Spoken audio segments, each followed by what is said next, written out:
Good morning, afternoon, noon, whatever. Purdue University, welcome to Next Point Wins. I am your host, Matthew Geely. Thank you so much for taking the time out of your Wednesday, your hump day, to join me here inside the turntable. If you're new to the show, welcome. If you're a returning customer, thanks for coming back. This is Next Point Wins, a sports podcast slash radio show. It's a simulcast, it's a dual cast, it's a tricast, whatever you want to call it. We got a camera going here to my right. So any portion of the show that you miss, you can catch on YouTube later in the day. I should have that posted by about 1:30 in the afternoon. And you can also listen on SoundCloud if you just want to hear the words I speak and let me paint the picture for you. We can do that. And then to all you tuned in listeners listening live, all you students here on campus and listeners around the country, thank you for joining us today. We have so much to cover. Coming off of a Purdue basketball victory last night, going to have post-game recap. We're going to talk about the game. I might let you in on what I experienced from where I was sitting in Mackey Arena. It's good to see the Boilers come home. They routed Wisconsin last night, so we'll have more on that later, as well as an unsportsmanlike conduct segment that you're not going to miss. It feels like I haven't talked to you guys in forever. It seems like it's been a long time, because it has been. This is the first episode of Season 3, which is crazy for me to think because, well, it's also our one-year anniversary, so happy anniversary to all you Brainy Bunch listeners out there. For the guys in the back room who've stuck with me this entire way, happy anniversary to everybody. We'll celebrate later on, but for the next hour, it's all sports, it's all fun, and we're going to make sure that you guys walk away by 1 o'clock, either from your lunch table or to your lunch table, with some sports topics to talk about around the office, around your family, friends, in between classes, whatever it might be. That way you guys are all in the know on what's going on, and plus you can get my take on some topics that I'm personally very excited about and passionate about. A lot has happened since the last time I talked to you guys. We've had the national championship game in NCAA football. We've had some crazy NFL playoff games. We've had some NBA drama here and there. We've had some big trades in the MLB. Just to name a few, we had bowl games. We had the entire bowl season. I hope you guys enjoyed the bowl season as much as I did. I thought there were a lot of very, very good games. Big Ten with the strong showing, coming out with only one loss. Thanks, but no thanks, Michigan, for ruining that for us. But, Michigan's not exactly too high around here at this time. So I'm sure there's some students and faculty here around campus who are pretty pleased to hear that Hardball took an L in his bowl game. But other than that, Big Ten, strong showing throughout. Very impressive. And for a conference that doesn't seem to get the love it deserves year in and year out in football and basketball, once again, proving the doubters wrong, proving the haters wrong, that the Big Ten Conference is a force to be reckoned with. And I can't wait to see what happens in the NCAA tournament for March Madness, because it's going to be, in my opinion, a lot of the same thing. Everybody's talking about how down the Big Ten is. Look around the landscape of NCAA basketball. Every conference is struggling. People are beating people that aren't supposed to win. It's all about style of play and coaches and just the schedule you build as a program to get you ready for that big dance. Because from here until there, as long as you get in, it does not matter what you do. It's matter how you do it. So win-loss is important, but it doesn't tell the whole story. It's quality wins. I think there's such thing as a quality loss. A loss is a loss, don't get me wrong, but it's about putting your players in positions that are uncomfortable. That way when you get into the tournament, there are no surprises for your team. You don't go into a venue or see a team or a style of play that you haven't seen before or dealt with before all year long, because when that happens, these kids, and they are kids, and they're young adults in college, they freeze, and they make mistakes, and they don't go out and just play. They think about it, and it's not good. And that's where you see some, what on paper look like top programs, get knocked off early because they're not prepared for what's to come, because it's a grueling stretch when you get into that conference tournament, NCAA tournament type of level of play, day in and day out. The preparation time is shorter. There's more travel. You're away from home for a longer period of time, and it's tough for these players. So it's important to look past what you see on paper and look closer at the overall makeup of teams and how they get there. So we'll talk more about NCAA basketball and Purdue hoops coming up later in the show. And then the final segment or so, we'll get into unsportsmanlike conduct. I have a couple pretty good ones. I've had plenty of time over break to find some. And couple things that stood out to me. NBA last night, Celtics lose to the Pelicans. Anthony Davis with another incredible game. He's been on fire this week. He dropped another 40-point game last night. Crazy how competitive he's been. And the Celtics had a chance to come back. They did come back. They forced it to overtime, and it was just too little too late for them. So Pelicans get that win. I'm pulling up the box score here just to take a look at Davis. In 45 minutes, he had 45 points, 2 blocks, 1 steal, 16 rebounds. Crazy. And then on the other side for the Celtics, your leading scorer with 27 was Kyrie. He also played 41 minutes. So took him to overtime, and then when it got into overtime, it was all Pelicans from that point forward as they win at 116 to 113. I think the NBA is weird this year. I mean, there's always who's going to beat Golden State? Well, we have to figure Cleveland's coming out of the East. They'll face off against Golden State.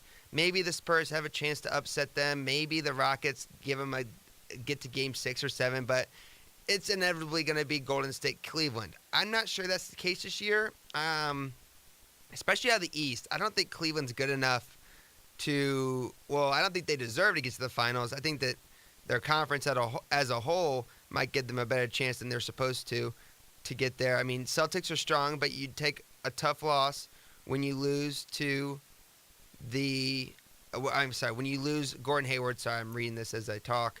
Right now, Celtics stand at the top, and then you have Toronto. Cleveland's better than Toronto. Then you have Cleveland, and then you have Miami, Washington, Indiana, Milwaukee, and Detroit. That's mediocre. It's just not good. Then you look at the other side, and you got Warriors, Rockets, Spurs, 1, 2, 3. And that's before you even get to the Timberwolves, which are up and coming. You got the Thunder, who's your glorified AAU team that can put up points. We saw what the Pelicans did last night with Anthony Davis. No matter when you have a player of his caliber on your team, you're going to have good nights, and you're going to have a chance to beat people. Then you round it out with Portland. I mean, I see Golden State, Houston, and San Antonio. Those 3 teams that are better than Cleveland right now, in my opinion. And 3 teams that are probably better than every team in the East at this moment. I think the Celtics can get better. I think they can be a buyer towards the deadline. I'm not sure they will. They still have a lot of picks, a lot of assets. I'm not sure what they're going to do with them. Cleveland needs help. I don't know where they get that help besides Isaiah Thomas when he's back playing consistently and healthy. And if you ever get Derrick Rose back, that could be a decent 6th-man off-the-bench piece. But is that enough to really compete? I don't know. Thompson needs to show up. Love's supposed to be a top-tier player. I'm not seeing it. So it's not like that LeBron doesn't have talent on paper around him. It's just his talent around him is not playing to their full potential. Thompson needs to be better. You need Isaiah Thomas healthy, and you need Kevin Love to play like Kevin Love to have any chance to beat the Warriors. And to be honest, probably right now any chance to beat the Celtics, because Celtics look better than Cleveland at the moment. But it's January. Nothing matters right now. They're all going to get in, and then everybody's going to come up and show up and play when it comes to playoffs, and that's where it really matters. So we'll wait till then. Some NHL news for you, some news that kind of came near and dear to my heart. Chicago Blackhawks came out yesterday and said their goaltender, Corey Crawford, could be out for the year with vertigo-like symptoms. Personally, I've never had vertigo. I don't even really know anybody who has had it, so I don't know. I know it's serious, and I think it's one of those things that you can't really cure from what I've kind of picked up. I know when I think of athletes that have gotten vertigo, the first one that pops to mind is Jason Day, the golfer. I know he dealt with that last year, and there was videos of him on the course, and it just looks like you're helpless out there. So if that's a horrible situation for the Blackhawks and even more for Corey Crawford and his family. So hopefully he gets better soon and he's not out for the year. But I think vertigo is just one of those things where I think you just kind of have to wait it out. So hopefully they're getting him all the treatment they possibly can and getting him healthy first and foremost. And then second, hockey-wise, if you're the Blackhawks, you got to go out and get a goaltender, I think. Glass is playing well, but is he good enough to compete in the playoffs? No. Is Forsberg? Absolutely not. There's some free agent goalies out there that are interesting. One of them, which is a name that kind of can be dropped around the Chicago area because he was a former Blackhawk, Antti Ranta. He's going to be a free agent, so he might be one that they look at to bring back and see if he can help lead the Hawks to the playoffs. I mean, it's a team that normally sits at the top of the conference, and they're jockeying every night to even get in to the playoff picture. Still a lot of time left, but points are important in hockey. No matter if it's the beginning or the end, points add up. And it's not like the NBA where you can kind of win some, lose some, be around 500, and then sneak your way in. In a conference like the Hawks, you got to be playing playoff hockey like now if you want to have a shot to even get in. That's why it's such a grueling schedule and a grueling conference in general. So hopefully they can figure it out. The defense needs help, and Crawford is no doubt about it the Blackhawks' best weapon on that team. Kane and Taves are fantastic, and they're top-tier players, but without Corey Crawford, it's amazing how much of a difference a goalie makes in the NHL, especially in the playoffs, because you're going to get the best from everybody you face. And defensively, the Hawks aren't good enough to pick up the slack defensively for Corey.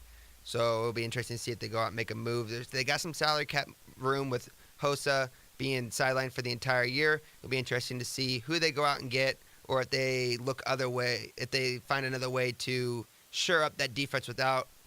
Maybe you ride Glass and you hope that he's the man, but that just seems like a lot of faith in somebody who's, 30-year-old rookie. That's a rookie season, first time in the playoffs. It doesn't sound like a recipe of success, in my opinion. NFL games last weekend. I hope you guys had a chance to watch. I really hope you got a chance to watch the Vikings-Saints game, but all the games were pretty good.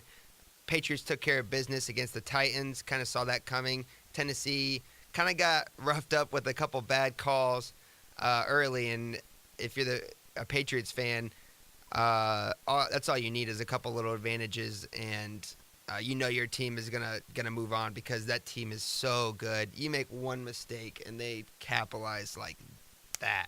So fast. And Tom Brady just doing Tom Brady type stuff gets the win. You also Philadelphia over Atlanta. I kind of saw that coming. I know a lot of people didn't. I just thought that home field advantage played a huge role in that game because Atlanta being a dome team or normally playing in a dome, it kind of messes with you when you lead that. And you could practice all week outside in Philly, and you can battle the elements, and guys could be from Wisconsin or wherever. I don't care. There's a difference between playing inside that dome with those fans on your side and going on the road and playing not only with a bunch of brotherly love Philadelphia fans screaming at you, but also in the bitter cold. It's going to make a difference. It's not the whole difference in the game because Nick Foles was the definition of a game manager and did exactly what he needed to do to get the win for Philadelphia. If he can keep playing like that, they're going to give Minnesota everything they want next week. You have to take care of the ball, manage the game, put it in your defense's hands, and hope that they can help you win a ball game. And that's exactly what Nick Foles did, and it worked for him. On the other side, you have Minnesota, who one might say had no business winning that game. I was traveling back to campus when it was happening, so I didn't catch the first half. And no, that's not true. I caught the first couple minutes of the first quarter, and then I missed the rest of the first half and most of the third, and then I caught all of the fourth. I was sitting down because it was a close game, and Minnesota kicked that field goal to go up, and they immediately did a genius move by Fox Sports. They immediately put a camera on Drew Brees immediately after that field goal was made. They showed the kicker celebrating, and then boom, Drew Brees. And I tweeted out right after I saw it, the look in his eye, and I don't know what he said to one of his teammates, but the look in his eye was, we're going to go get this. And that's exactly what he did. A huge fourth down conversion, getting him into field goal range, hitting the field goal, going up, about a minute to go. Might have been even less than a minute to go. And you make Keenum go the distance. And it's tough for me to sit here and put it all on Marcus Williams, the cornerback, because he's a rookie. But somebody on that sidelines had to have been screaming to that secondary, nobody gets behind you. And coverage-wise, he did a great job. He was behind. He was giving up distance in front of him. Now, my question is, and this is what people don't know or don't realize, or it hasn't been talked about, at least I haven't heard it, is if Diggs catches that ball and Williams wraps him up, what are the chances that Williams can keep him in bounds? Because Diggs catches that ball with about 3 seconds left. So he would have 3 seconds to move 1 foot to the left and out of bounds. And they're kicking a field goal for the win. Because they were well in field goal range where he caught that ball. So, to Marcus Williams' defense, and I don't know how you could possibly think of this on the fly, but maybe he did. You see Diggs catch that ball that far downfield, and Williams is thinking, I have got to take this man out and hope he either drops it or take him out to the point where when he lands, he's on the ground. Because if I don't, then if I don't take him out like that, we are going to lose this game. Now, maybe I'm wrong for implying that he can't wrap him up on his own and keep him in bounds. But if you look at obviously there's no teammates of his around Diggs. Nobody. The one guy who maybe had a shot, but he took out his own player when he went for I call it the kill shot. I don't mean like, maybe I shouldn't use that terminology, but when I say go for the kill shot, I don't mean like to injure him to the point of death. I mean he's selling out and he's trying to hit him as hard as he can to get him down. I'm not saying he's trying to hurt him or trying to dangerously hit him, although it would have been a huge hit if he would have connected. But it would have been legal and completely fine. But when I say he did not hold back. He went head down, shoulder, and he dove at him.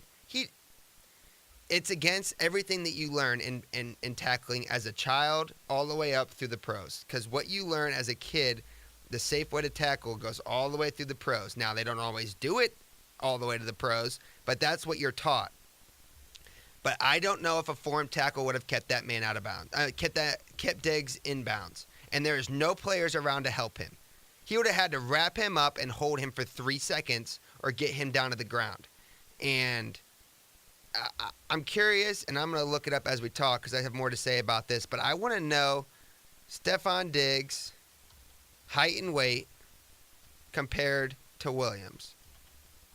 You think that with my friends, my backroom guys, they'd be in the back, crunching numbers, help me out. No, they're all just sitting there. Oh, it looks like it's lunchtime.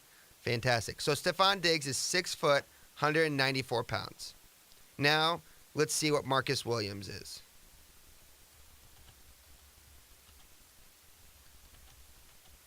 Hopefully you guys can hear me typing because this is really good radio when I'm not even there we go. 6'1", 195.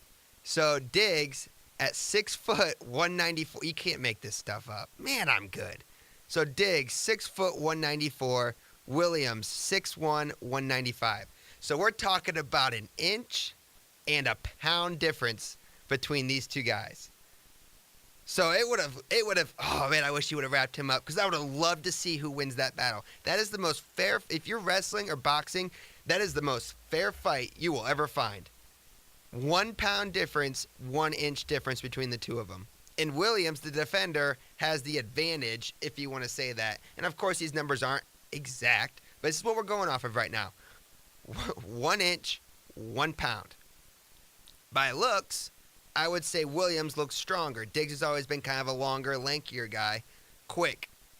Fast as all can be.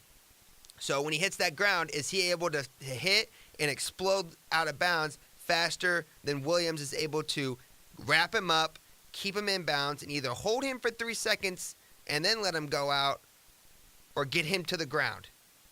That is a tough task to ask for by yourself.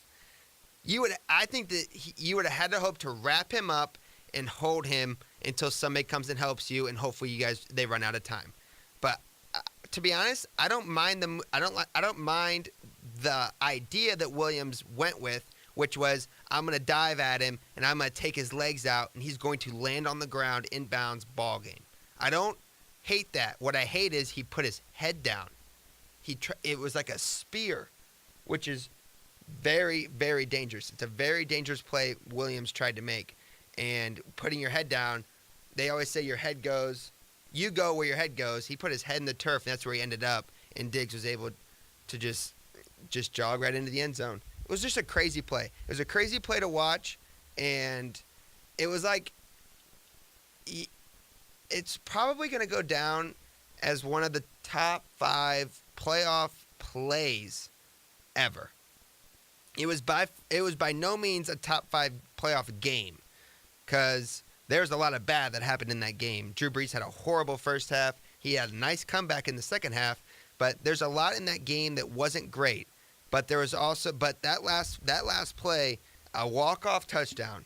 You just don't see that often. In regular season or playoffs, you don't see walk-off touchdowns very often, and it was incredible to watch.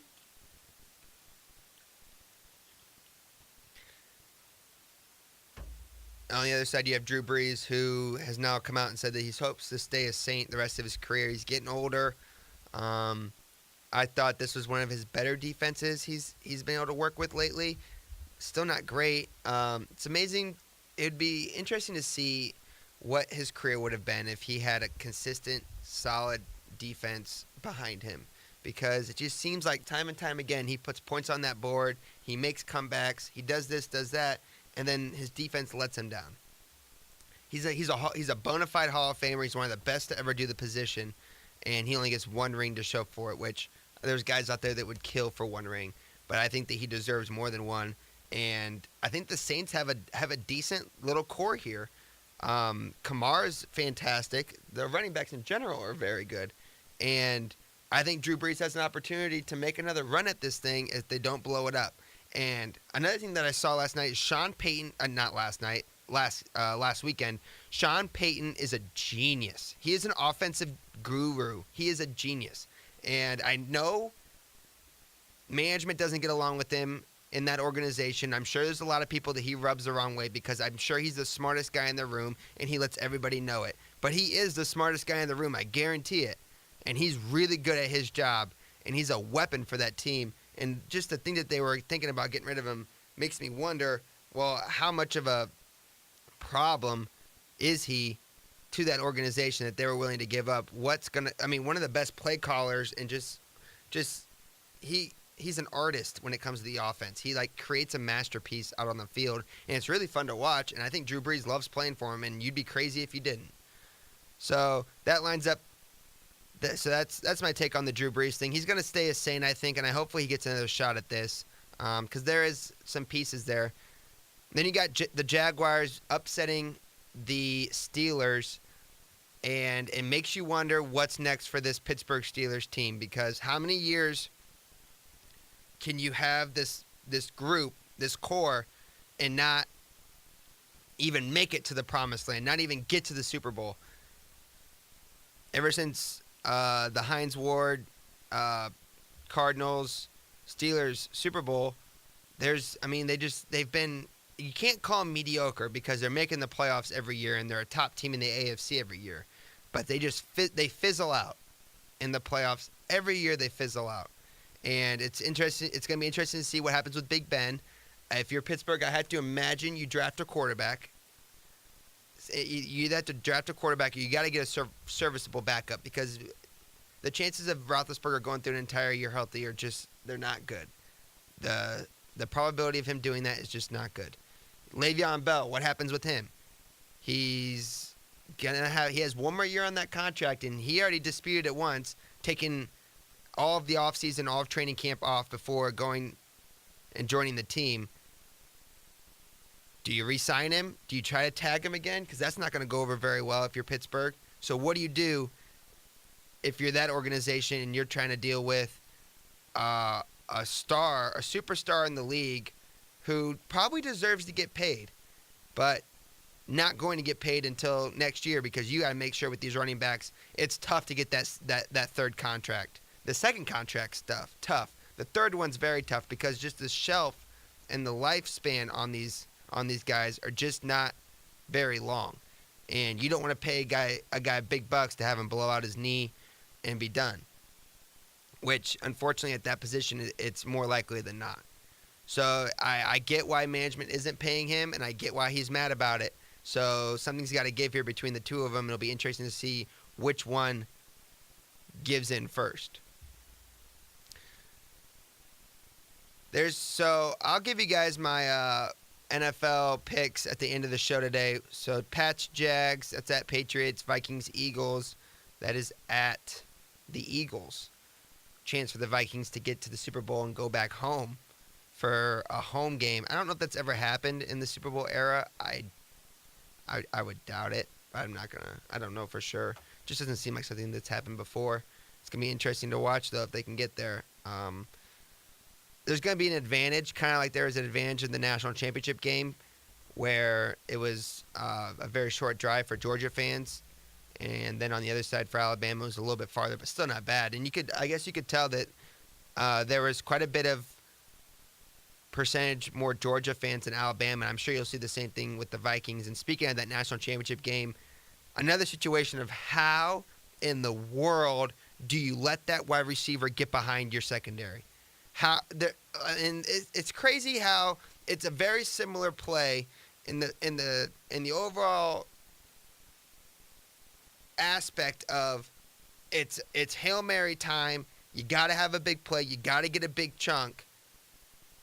And somehow that secondary lets somebody get behind you. There had to have been a secondaries coach or a strength and conditioning coach or somebody on that sideline screaming, do not let somebody get behind you. And I don't know which broadcast you guys all were watching. Personally, I enjoyed the Coaches Channel on the ESPN News channel. I watched that for all three of the playoff games, the Georgia-Oklahoma game and the Alabama-Clemson game and then the Alabama-Georgia game. And that coaching channel is fantastic to watch. Really enjoyed it. Really enjoyed myself watching it because there's some personalities there between the coaches, which is good. And if you're an X's and O's guy, if you're somebody who played football growing up or somebody who just really has enjoyed the sport, even if it's just playing on video games, man, and seeing different coverages and this and that, they can break down film so fast and it just gives you an insight on what they do every single week in preparation for these teams and how in-depth they go and how much they know about players from other teams is insane. And then the coach speak, which is not using anybody's name and just calling them by their numbers, even though they're good and well known, pretty much their whole bio. And a lot of them, these guys recruited. But just watching that last play, it was cringeworthy for everybody, and the coaches couldn't believe it. I couldn't believe it. You get a sack. You are riding the biggest high of the entire year as a Georgia fan, player, and coach. You are on the peak of the hype mountain. You are. Let me paint this picture for everybody because this is really coming together in my head. You're standing up there with your bulldog and your flag waving, and you're looking up, waiting to see when that confetti is going to drop because you have sacked him back to I think it was like the 45-yard line. I mean, way back. And we've seen what their field goal kicker was doing. So you had to stop him for 2 more downs, and you're going to be the national champions. And then, boom, 15 seconds later, you are in you are like 10 feet under in the lowest valley, buried. Because Nick Saban, the genius that he is, pulled off one of the craziest coaching calls I have ever seen at halftime. And I'm on the record as I didn't like it. To be honest, I hated it. I don't believe in taking Jalen Hurts out of that game. I know it paid off. I know they brought in the true freshman, and we could play a game, and I could sit here and try to pronounce it. We're just going to go with Tua because it's his first name. When I look at it, I've heard so many people say it, but now it's been a week or so since the last time I've heard somebody say his name, so I don't remember how it's pronounced. And I'm not going to try because I'm not going to insult the guy. But Jalen Hurts did not deserve to get yanked from that game. He did not. There's got to be some loyalty with Hurts and your players in general. You were with this kid all last year and every game this year. Start to finish, he was your guy. You get into the biggest stage and you pull him. Now, this just shows how good Alabama is at recruiting and how insanely talented their roster is, because that true freshman came in, and just judging off of a second half performance, and that's it, because that's all I know about him. I'm not going to sit here and act like I've watched hours of film or seen him in high school or seen highlight tapes. I haven't seen anything. I didn't know he existed on the planet. So this is a very shallow reaction, but I am fairly confident, and that's why I'm going to say it. Watching just a second half performance from him, I may have saw 6 quarterbacks better than him in college football this year. Talent-wise, going off of just raw talent alone. Lamar Jackson was better. Baker Mayfield was better. I would have thought Jalen Hurts was right around there. Maybe not better, but close. Darnold was better. Rosen was better. And the kid from Wyoming. What's his name? The prospect. Oh, my gosh. How do I not remember it? Whatever his name is. Anyways, that's 5. I can think of I gotta learn how to spell. It's on the tip of my tongue. Wyoming quarterback. Josh Allen. Duh. Josh Allen. So those 5 quarterbacks are the only ones that currently come to my mind that are better than Tua. And he didn't play a down all year. He probably played in some mop-up time. He didn't play a meaningful down all year long. And that just blows my mind. That a kid could come in off the bench as a true freshman in the national championship game on the biggest stage of his career and go out there and perform like he did. And I don't think it was right for Saban to do it. It worked out. He's a genius. Yeah. 2020 vision. Looking back on it, what a great decision. Da-da-da-da-da-da-da-da. And no one knows his players better than him, obviously. But no one knows players in general better than the head coach. And he obviously saw something each and every week in his development and in practice that he knew that this kid is equally as good, if not better, and ready to take over if and when needed. And because of that, he got his shot at halftime. He came in, and he absolutely balled out. And it was just to see the offense change. You would think that a kid coming in like that, everybody would be discombobulated. No one was discombobulated, nothing. It was just like the beginning of the game. It's like they've been doing all year long. It was like a machine just moving through them. And I couldn't believe it. I really couldn't believe it. So just a crazy turn of events. I know Jalen Hurts handled it like a pro, even talking after the game. You know you got to get him in an interview, and I don't know what you tell the kid in preparation as an SID before, but he handled it like a pro's pro. And is he going to transfer? Because that's the next question. I don't know if he can stay there. You can get another ring, because that's the other thing. When you're Nick Saban, since you've been at Alabama, every single one of your recruits who's come in has won a national championship. You can walk into any kid's home in the world, and you can drop that line, and you automatically are in the lead to get that kid. You can walk in and say, if you come to Alabama, you will win you will play in a national championship game. That's incredible. Like, how do you compete with that? That's the end goal. Win a national championship, get to the NFL. If you're Jalen Hurts, do you stay or do you leave? I'm probably leaving. It's a tough situation, but I have to imagine Tua's going to get that job next year off of just one half of football. I wonder if part of Nick Saban kind of wants Hurts to leave in a way, because the 2 quarterback thing doesn't always work out that well.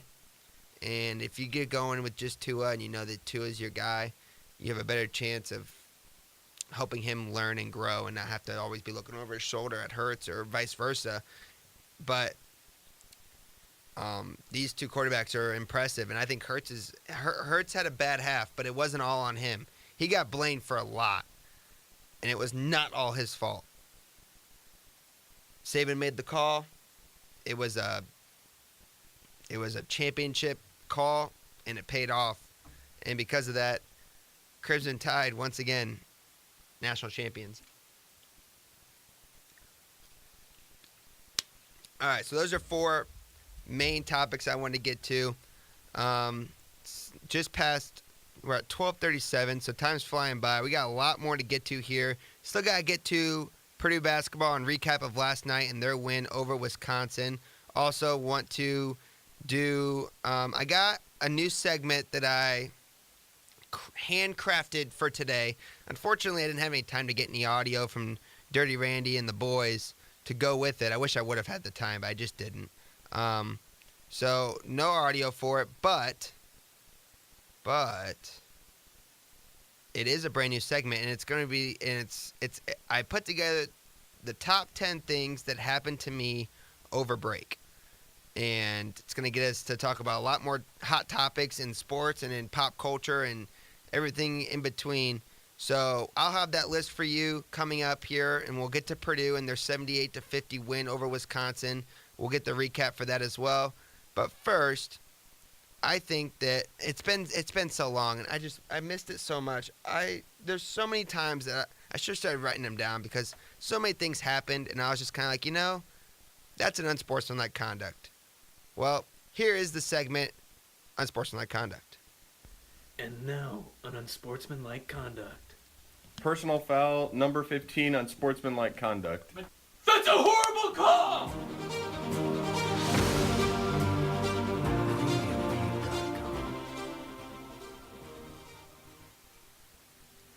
So first one comes from the NBA, and man, the NBA's had quite the last couple of days. What is with all these guys trying to fight each other in the NBA? We had last night, and okay, we're gonna play a game. I love these games. I hope you guys. I also, man, I'm all over the place. So on Wednesdays I have a 7:30 class. So I walked to class this morning in negative 10-degree weather, and I've been up since then. I'm kind of a little jumpy. I'm a little slap happy, you'd say. So bear with me here. I'm just gonna kind of fly around here, but I did want to say that thank you to everybody who reached out to me while I was home and through messages and telling me how much they miss Next Point Wins and can't wait for the new season to come back and telling me how much they like the show. I appreciate all that, and I also appreciate all the feedback I got back that will make this show better. And a couple people told me that they like to play along when I play these games, so we're going to play another one, and I need to start making a list because this is another game that I need to get audio for because I think this might be a segment that could take off. And here's the unsportsmanlike conduct, and then we'll play the game. So, a lot of fights going on in the NBA, as I was saying. Last night, 2 players got into a physical altercation on the court. Now, I'm going to give you the 2 players, and the second one I'm not going to pronounce right, but you'll get the idea. I'm going to do the best I can. I want you to name which team. I'm going to name the 2 players. They're on opposite teams. I want you out loud to name the team that they play for. Okay? Aaron Aflalo. Oh, boy. That's not a name I should have gotten wrong because I know that name, but I just messed that up. Hold on. Aaron. Holy man. Okay. Let's do the one I don't know first. So, we have Nemanja Bjelica and Aaron Aflalo. Man, why did I have so much trouble with that? Yeah, Aaron Aflalo. So those 2 players, right now out loud, wherever you are, I don't care if you're in the gym. I don't care if you're in a coffee house. Hopefully you're like in your car or something. It's not going to be awkward. I don't even care if you're in a church, which if you're listening in a church, probably should hang up and listen to somebody else upstairs. But right now, out loud, even in class, because I want people to be like, hey, man, like, why'd you just say that name out loud? You're going to say, well, I'm listening to Next Point Wins right now. And they're going to be like, oh, cool, what's Next Point Wins? Da-da-da-da. Boom. Free advertising. Say out loud which 2 teams were involved in this altercation. The players are Aaron Aflalo and Nemanja Bjelica. 5 seconds. Okay. If you guessed Minnesota and Orlando, you are the winner. Now, time to double down. The 2 teams are Minnesota and Orlando. Which one does Aaron Aflalo play for? Which one does Bjelica Nemanja Bjelica play for?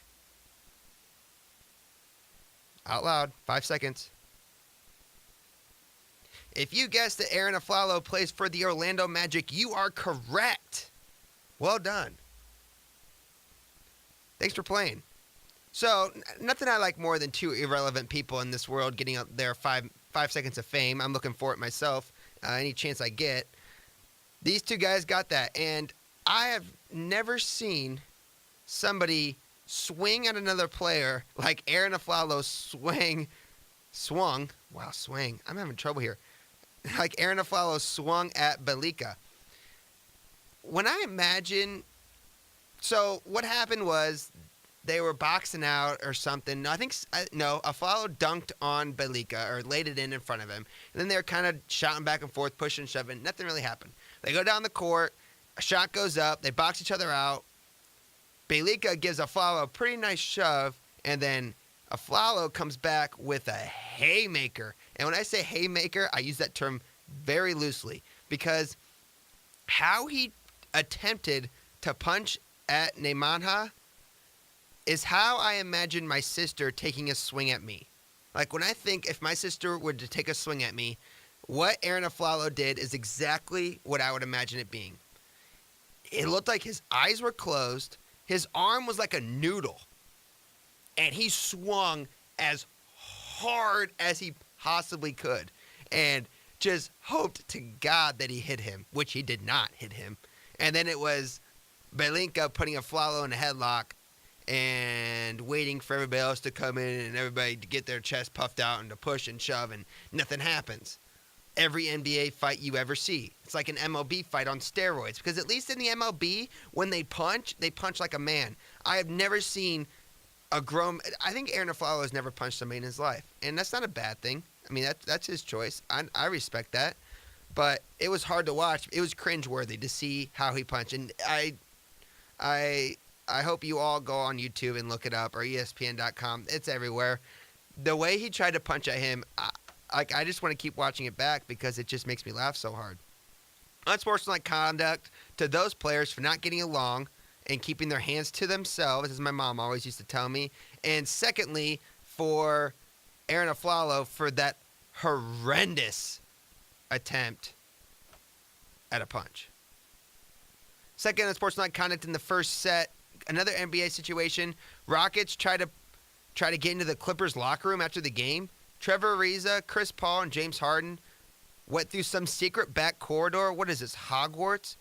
They found a secret corridor, a secret tunnel into the Clippers locker room, and they had one of their teammates knock on the front door for like a distraction so everybody would look that way. And then they came in the back. 3 dudes came into an entire team's locker room. What did they think they were going to do? Did they think they were going to just jump an entire team? So stupid. Sounds like they were going after Rivers and Griffin. Austin Rivers, Blake Griffin. But obviously they weren't going to get to them. And secondly, if they did try to fight them, they were going to get jumped and run out of town by the Clippers. It's a numbers game. These are grown men. It's a numbers game. How could you possibly think that was going to work? And then one of the league sources told ESPN that they were never going to fight. It was a typical NBA situation. I found that pretty funny because it's true. It sounded like Ariza and Harden were really leading the front, and then Chris Paul was kind of in the back. If I'm gonna if I'm Trevor, I'm gonna give Trevor Ariza the benefit of the doubt. Trevor Ariza plays small forward. If I'm going to go jump an entire locker room of players, including a power forward that's bigger than me, why in the world would I grab a little point guard and a little shooting guard to go help me? If you're going to squat up to go run down an entire team, I'm for sure going to grab my center, my power forward, and probably my strength and conditioning coach, and maybe like a bat. Because I'm trying to jump an entire team with my point guard, who's like 40 years old, and James Harden, who is really not a very physically imposing dude. It's just so stupid. Unsportsmanlike conduct for not getting If you're going to get your boys together to go run the town, grab the right boys. Unsportsmanlike conduct, I'm going to give it to Trevor Ariza for not understanding what it means to get your boys in a row. You gather them up, you get them with you, but you got to make sure you got some size and some physical characters on your side, or else, especially if you're going in outnumbered. Unsportsmanlike conduct, learn how. It's simple word math. 3 little guys versus an entire team equals you getting run out of town. Okay, next up. This one's, bear with me on this one because this one's a little weird, and we gotta get moving here because I'm running out of time. Man, I'm taking a lot of time. All right, last unsportsmanlike conduct. I have a problem with people who use the phrase, "Oh, that's not bad," when they're talking about a length of a drive. And you might think this has nothing to do with me. I guarantee you, everybody who's listening right now has gone through this situation. You're talking to somebody, and you either ask them or they ask you, "So how far is your drive to?" It doesn't really matter where. And you say these many hours, and they always say, "Oh, that's not bad." If I'm driving from here to Purdue, that's 2 hours. And somebody responds, "Oh, that's not bad." I agree. That's not that bad. But what if I'm driving to Florida and it's 16 and a half hours? Is that automatically bad? It's more. What makes it not bad? Like, what would make a drive bad? Somebody's not going to tell you I'm driving 3 hours to Chicago. Somebody's not going to say, "Ooh, that's bad." No. No one says that. You always say, "Oh, that's not bad." I think that's a dumb thing to say in general. Why do we have to say that's not a bad drive? It's a drive. If I say that I'm driving 16 hours to Florida, I don't think I'm going to find someone who says, "Ooh, that's bad, bummer." No. Everybody's like all positive, like, "No, that's not bad."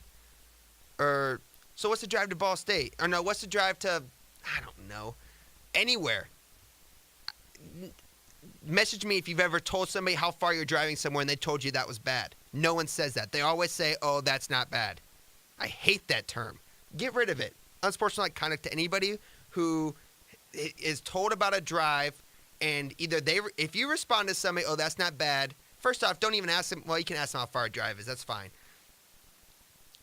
Say it's interesting, or say, "Oh, okay," or I don't know what you say, but you don't say, "Oh, that's not bad," because if it's not if something's not bad, then something else must be bad because you're comparing it to something else. What are we comparing it to? What drive on this planet are we comparing it to that's a bad drive? And are you going to tell somebody to their face, "Oh, dude, you got a bad drive ahead of you"? What a stupid saying. Unsportsmanlike conduct for that's not bad. All right, I have top 10 things that happened to me over break. We're going to rapid fire here. Top 10 things that happened to me over break. Number 10, Bears fired John Fox and their offensive coordinator, Donald Loggins. They hired head coach Matt Nagy, offensive coordinator Mark Helfrich, and the biggest hire, from my opinion, offensive lineman Harry Heinstand. They also kept defensive coordinator Vic Fangio. I'm a big Bears fan. Thought that was a great move. I love all the hires. Mitch Trubisky, we trust. True Brady, the Biscuit, silent assassin, pretty boy assassin. Call him what you want. He's the man. I can't wait. Number 9, I ate double my weight in Christmas cookies and great home cooking. Very excited about that. Number 8, I rang in the new year with a bunch of high school friends, and the roommate was there. You know Eric, the roommate. He was there. We had a lot of fun. You know you have fun when you don't even see the ball drop. I did not see the ball drop. I heard the countdown, and that was about it. I was too busy doing other things. Ball drop happened. Didn't see it. Best New Year's Eve show I've ever watched because I hardly watched any of it. Every once in a while I'd hear Lauren Elena sing or some of my country for Georgia Lions sing or whatnot, and that got my attention, and that was about it. Number 7, I got back out and skated, played some ice hockey on the pond. Very Midwestern thing to do. Had a lot of fun doing it. Hockey is a hard sport to play. Ice skating is a very hard, exhausting workout. A lot of fun. Really enjoyed it. Number 6, went to Chicago for 3 days with some of my friends. So I got to take in the sights and sounds of the greatest city in the world. Love Chicago.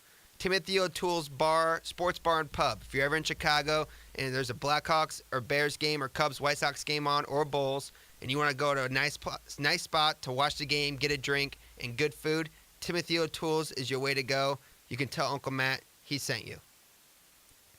Number 4. Nope. I can't count. Number 5. My sister, if you're watching on YouTube, my sister got me this nice mug. It says Next Point Wins on it. It also has my logo and a Purdue thing. Awesome. Love it. Thank you, Sarah. Shout out to Sarah. I got that for Christmas. It's all about advertising. I appreciate it.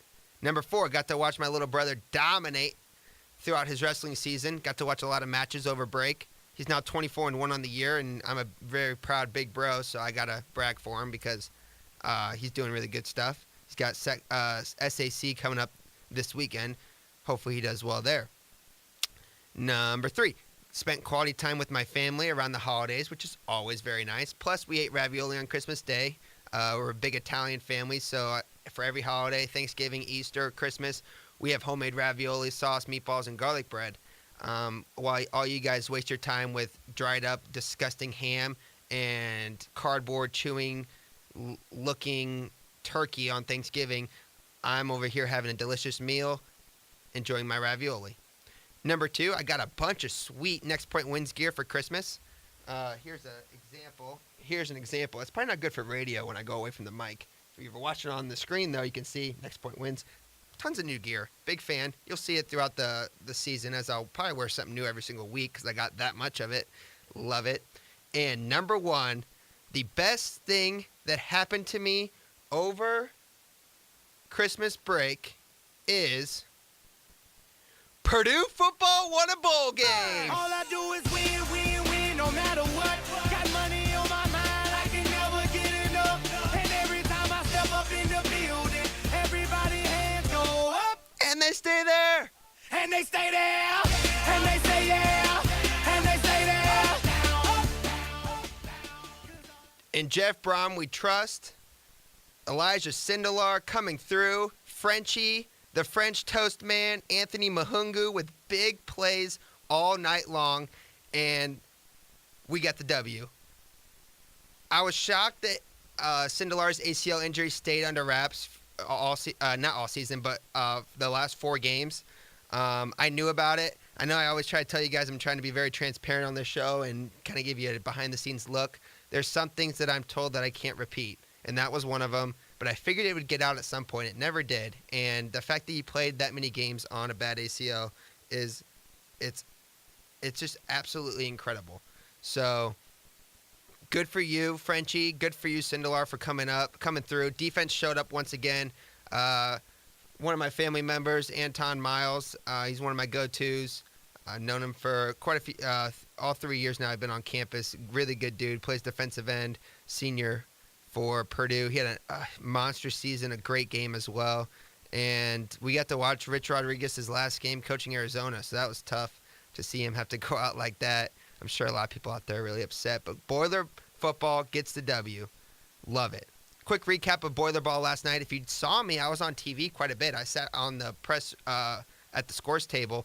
I should be there for a couple more games here coming up, I would think, here or there. So kind of keep your eye out for me.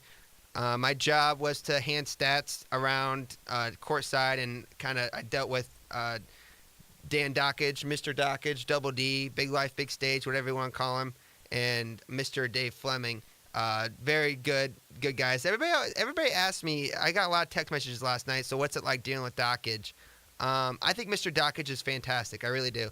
I think that once you get past, once you understand his shtick, and once you get where he's coming from, if you just look at him analyst-wise, he's very good at his job, and he's very entertaining at his job.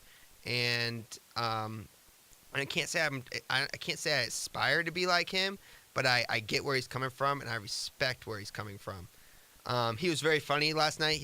He always said thank you when I walked over and handed him stats, and each time he had a new nickname for me, which was really fun to hear. He was a good time. It was a lot of fun. Molly McGrath was there, and she's like my crush at the moment. She's been for like a year now. Hopefully she's gonna be my wife. We'll see. Keeping my hopes up for that. So I got to see her too. It was just a great night and more importantly, if we want to talk about the game here for the last 4 minutes of the show, if I read you the box score of that game last night, and I'm going to do that because I think it's going to point something out to you, and we'll have time for this clip, and we'll probably close up shop with this clip that I have saved.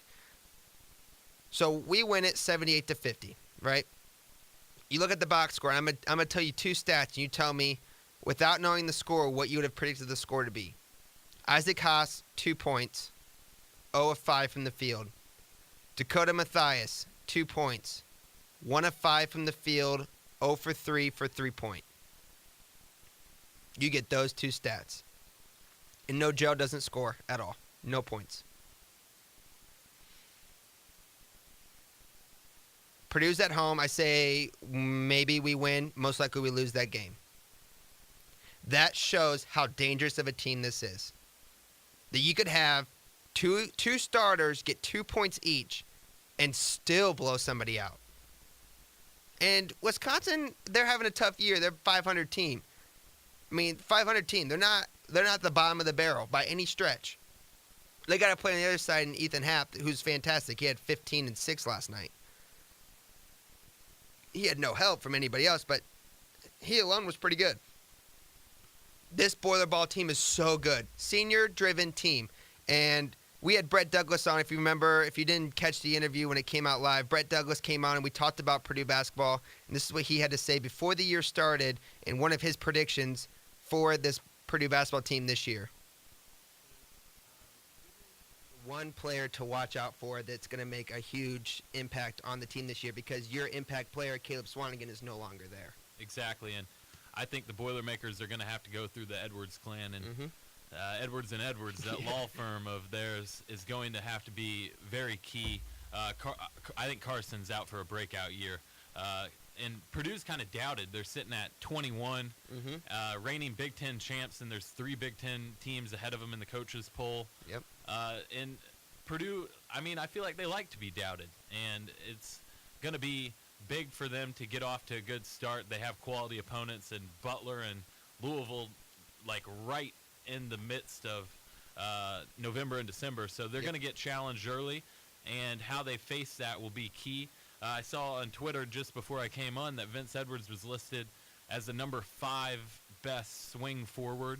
And, you know, these guys see that stuff. Yeah, and, absolutely. They definitely want to prove that wrong, and I think they really will. Yeah. This team has a lot of talent. And even though you lose such a staple in Caleb Swanigan, pushing forward, I mean, Isaac Haas isn't that bad of a replacement. Yep, exactly. And there you go, Brett Douglas. Kind of just a little flashback. And if you missed any interviews from the show in the first 2 seasons, you can find those on our YouTube channel, Next Point Wins. Subscribe for free. You can see all the videos and all the interviews we've done on the show. And he nailed it around the head at the beginning of the year, and I was 100% behind him on it. Carson Edwards is a problem to guard. He is a bucket. He's going to go down, in my opinion, as probably the top 1 or 2 point guards in Purdue basketball history when his career is all said and done. He's that talented. And the rest of his team is right behind him, equally as talented. And there's still room to grow, and that's just so exciting to be the number 3 team in the country and controlling your destiny to the Big Ten championship and beyond. And it comes up, I mean, next man up, which is Iowa on Saturday. So we will watch that closely, and I'll be back next week to break that down, plus much more. We'll talk NFL playoffs. I'm taking Patriots to face off against the Vikings, home game in the Super Bowl next for Super Bowl weekend. My name is Matthew Geely. This has been Next Point Wins. Thank you, everybody, for tuning in. If you missed any part of the show, you can go check it out on our YouTube page, and that's where you'll find everything else you might need. Thanks for listening. Have a great Wednesday, and we will see you next week.